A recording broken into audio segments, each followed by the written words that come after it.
America आणि भारतामधील शेतीविषयक करार रद्द. सोयाबीनचे बाजारभाव एप्रिल महिन्यामध्ये पार करणार 7,000 रुपयांचा टप्पा. सध्या सोयाबीनला 55 ते 58 रुपयांच्या दरम्यान बाजारभाव मिळतोय आणि यामुळे सोयाबीन उत्पादक शेतकऱ्यांमध्ये आनंदाचं वातावरण आहे. तसंच यावर्षी सोयाबीनचा पेरा देखील त्या ठिकाणी कमी होता, त्यामुळे सोयाबीनचं उत्पादन देखील कमी झालं आणि सोयाबीनची टंचाई निर्माण झाली.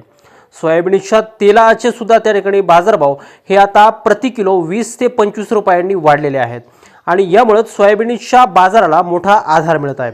याशिवाय अमेरिकेनं ते भारतासोबत जे काय करार केले होते, शेतीविषयक करार, ज्यामध्ये त्या ठिकाणी अमेरिकेचं सोयाबीन त्या ठिकाणी भारतामध्ये येणार, अजून सुद्धा त्या ठिकाणी शेतीविषयक जे काही गोष्टी त्या भारतामध्ये त्या ठिकाणी आयात केल्या जाणार होत्या, या सर्व गोष्टी आता त्या ठिकाणी रद्द केल्यामुळे सोयाबीनचे दर हे आता पुन्हा वाढू लागलेत आहे आणि परिस्थिती जर अशीच जर राहिली तर सोयाबीनचे बाजारभाव एप्रिल महिन्यातच 7,000 रुपयांचा टप्पा पार करतील असं बाजारभाव अभ्यासकांच्या वतीनं सांगण्यात येतं. त्यामुळे शेतकरी मित्रांनो, याच संदर्भात एक महत्त्वाचा अपडेट व्हिडिओच्या माध्यमातून जाणून घेणार आहोत. त्यामुळे व्हिडिओ अगदी शेवटपर्यंत काळजीपूर्वक चॅनलवरती रविवार चॅनल सबस्क्राईब देखील करा. शेतकरी मित्रांनो, आपण जर का बघितलं तर सोयाबीनचे बाजारभाव हे मागणी आणि पुरवठा या गणितावरती अवलंबून जरी असले तरी सोयाबीनची निर्मिती, सोयाबीनची निर्यात किती होते, याशिवाय सोयाबीन तेलाची आयात किती होते, या सर्व गोष्टींवरती सोयाबीनचे बाजारभाव हे अवलंबून असतात.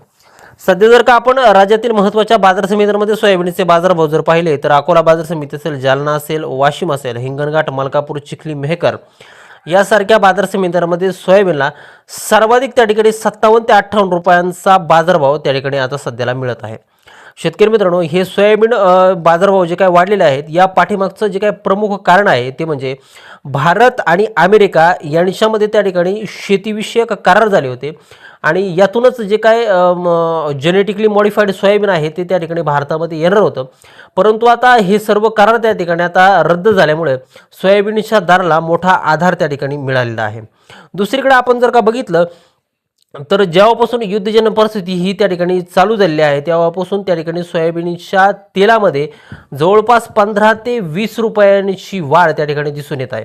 मग यामध्ये सोयाबीनचं तेल असेल, सूर्यफूल तेल असेल, शेंगदाणा तेल असेल, या अशा प्रकारच्या सर्व तेलांमध्ये त्या ठिकाणी वाढ झाल्याचं चित्र त्या ठिकाणी दिसून येतं आणि या सर्वच वाढीचा सोयाबीन दराला एकदा आधार मिळालेला आहे.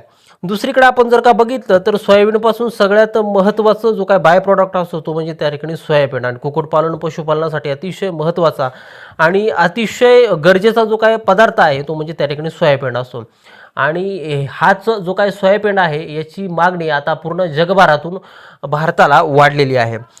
दुसरीकडे आपण जर का बघितलं तर भारत सोयाबीनची निर्यात देखील त्या ठिकाणी जपान, इंडोनेशिया याशिवाय नेपाळ, सर्व आखाती देश, बांगलादेश यासारख्या देशांना त्या ठिकाणी करत असतो.